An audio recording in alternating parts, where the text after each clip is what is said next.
దివ్యవాణి TV ప్రేక్షకులందరికీ శుభోదయం.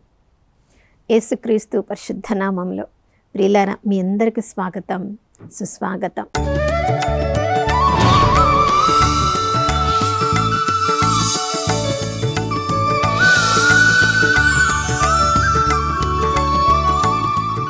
గడిచిన కాలమంతా కోడి తన రెక్కలను చాచి తన బిడ్డలను కాచుకున్నట్లుగా నిన్ను నన్ను ప్రతి పరిస్థితిలో కాచి కాపాడిన ఆ దేవాతి దేవునికి పూర్ణ హృదయంతో వందనాలు తెలియచేద్దాం. నిన్న కాపాడిన దేవుడు, ఈరోజు మనల్ని సజీవుల లెక్కలో ఉంచిన దేవుడు, మన చివరి ప్రాణము ఊపిరి ఉన్నంత వరకు నమ్మదగిన దేవుడు, విశ్వసనీయుడు, కంటికి రెప్పలా మనల్ని కాచుకుంటూనే ఉంటారు. మన ప్రతి అవసరంలో ఎవరెవరైతే ప్రభుని నమ్ముతారో వారందరికీ కూడా ఆశ్రయనీయుడుగా ఉన్న దేవుడు ఈరోజు తన నూతన కృపను, కరుణను మనందరిపై కుమ్మరించారు. ప్రియులారా, ఉదయమే లేచి ఆ ప్రభు వైపు మనం చూస్తే చాలు.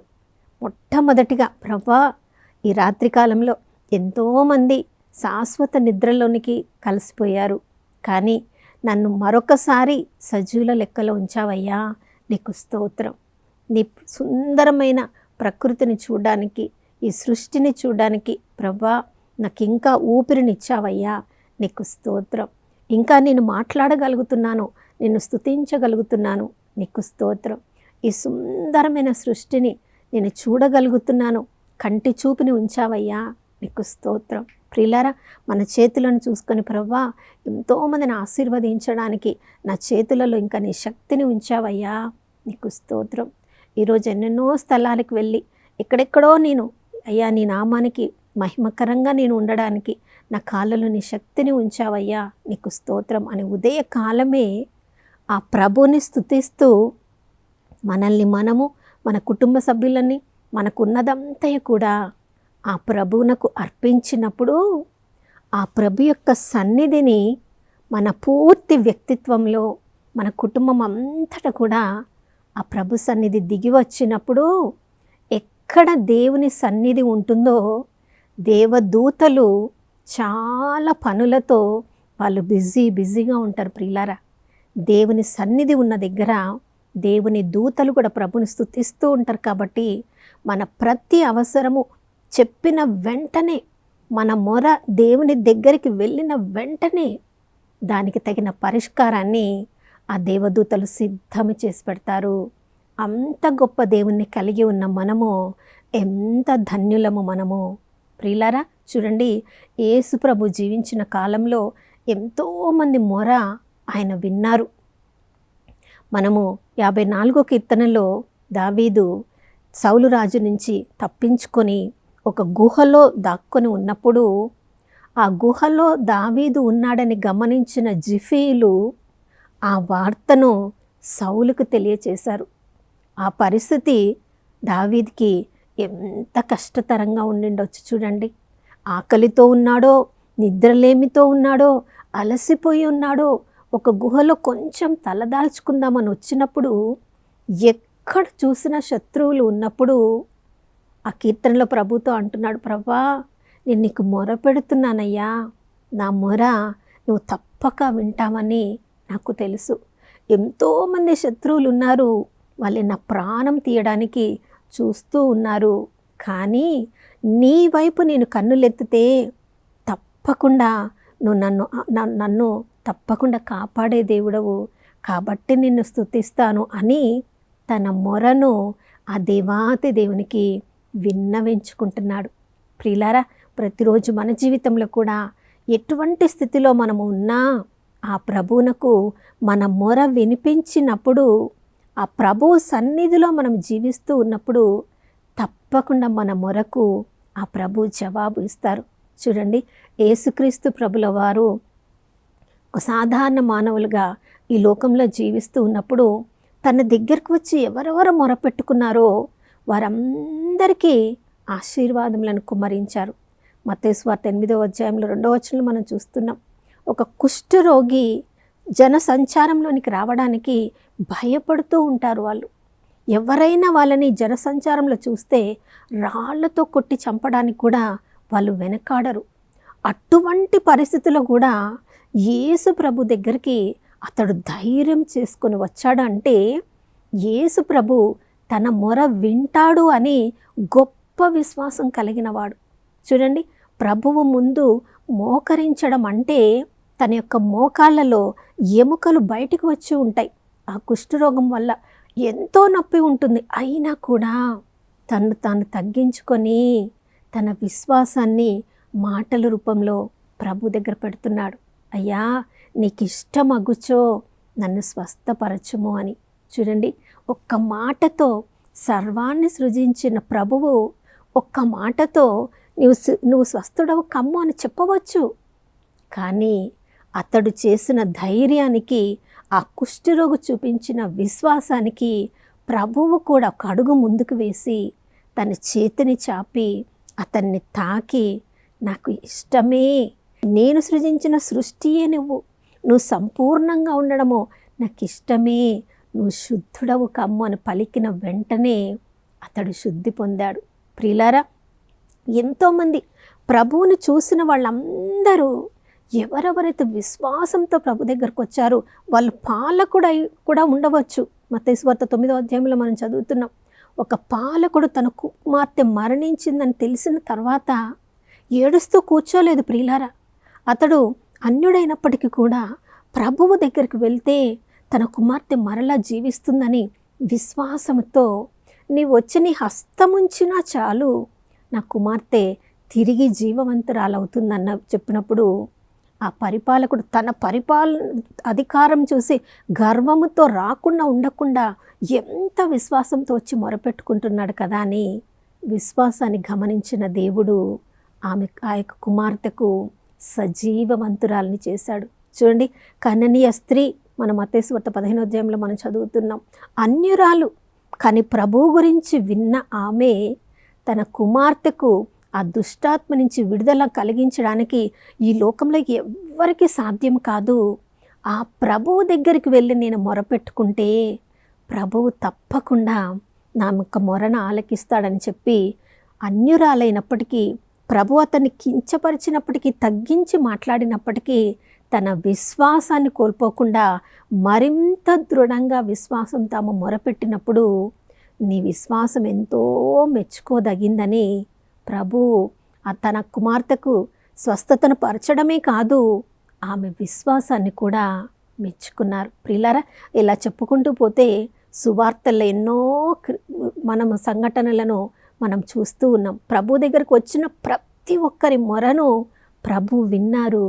వాళ్ళని కావలసిన ఆశీర్వాదము, దీవెన, అది స్వస్థత కావచ్చు, విడుదల కావచ్చు, వాళ్ళకు అనుగ్రహించారు. ప్రియులారా, మొర మాత్రమే ప్రభు వినడం కాదు, ఎవరెవరైతే ఆ ప్రభు యొక్క సత్యాన్ని తెలుసుకొని ఉన్నవాళ్ళో దాన్ని ప్రకటించినప్పుడు అది విని ఆ ప్రభు ఎంతో సంతోషపడ్డారు. చూడండి, అందరూ నా గురించి ఏమనుకుంటున్నారు అన్నప్పుడు ప్రజలైతే మీరు ప్రవక్త కావచ్చు, మీరు బప్తిస్మ యోహాను కావచ్చు, మీరు ఏలియా కావచ్చు, మోషే కావచ్చు అనుకుంటున్నారు అని అన్నప్పుడు మరి మీరేమనుకుంటున్నారు అన్నప్పుడు నీవు సజీవుడవైన దేవుని కుమారుడవైన క్రీస్తువు అని దేవుని యొక్క మాట పేతురు నోటిలో నుంచి వచ్చినప్పుడు ఆ సత్యము వారు గ్రహించారని తెలుసుకున్నప్పుడు ప్రభు ఎంతో సంతోషించారు.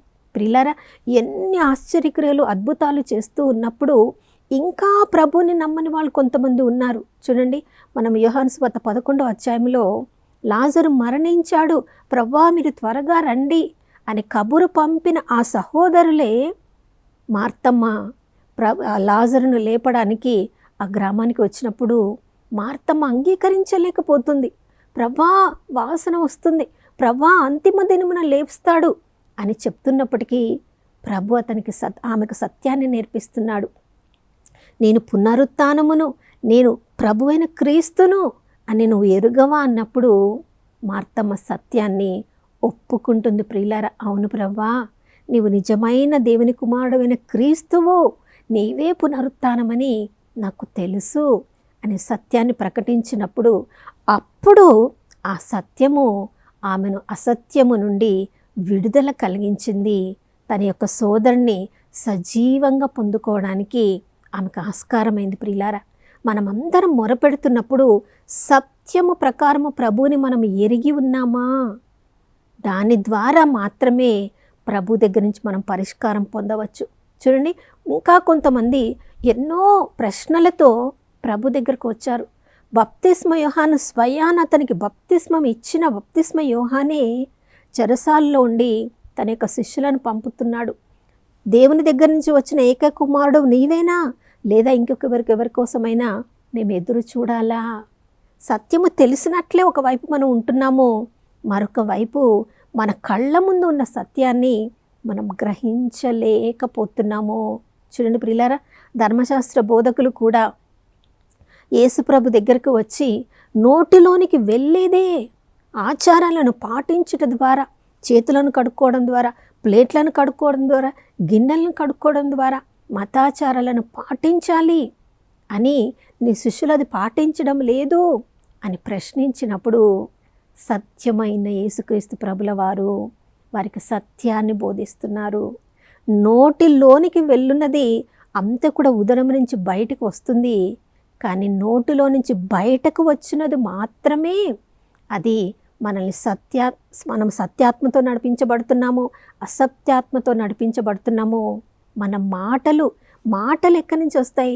మన హృదయంలో, మనస్సులో ఏమి ఆలోచన ఉందో దాని ప్రకారమే మన మాటలు వస్తాయి. కాబట్టి అవే మనల్ని మన దోషమో నిర్దోషమో నిరూపించబడతాయని ప్రతి అవకాశమును ఉపయోగించుకొని వాళ్ళు ప్రశ్నలతో వచ్చిన, బంధనాలలో ఉండి వచ్చిన, స్వస్థత కొరకు వచ్చిన, సత్యము చెప్పేవాళ్ళుగా ఉన్న అన్నిటిని కూడా ప్రభు స్వీకరించారు. ప్రియులారా, అందరూ ప్రభుని అంగీకరించిన వాళ్ళే ప్రభు ఈ లోకంలో జీవించిన కాలంలో లేరు.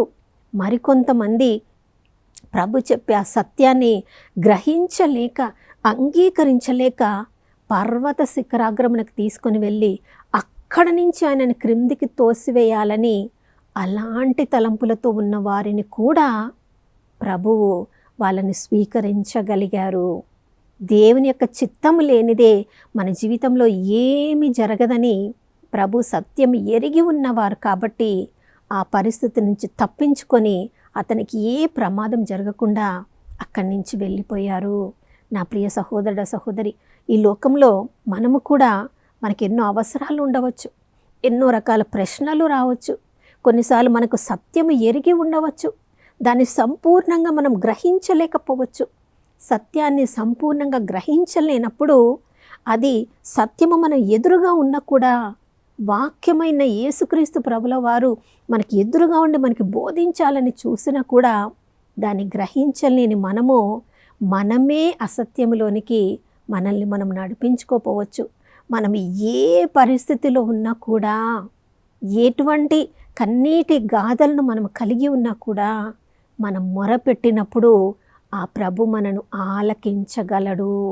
ఎందుకంటే మన స్థానంలో సిలువలో వ్రేలాడి మన తరపున సంపూర్ణ వెలను చెల్లించిన ఆ యేసుక్రీస్తు ప్రభుల వారు, నా దేవా నా దేవా నన్ను ఏలా విడనాడితివి అని మనము కూడా కన్నీరు కారుస్తున్నప్పుడు, ఆపదలో అపాయంలో ఉన్నప్పుడు ఆ పరిస్థితి ఏంటో యేసుక్రీస్తు ప్రభుల వారికి బాగా తెలుసు ప్రియులారా.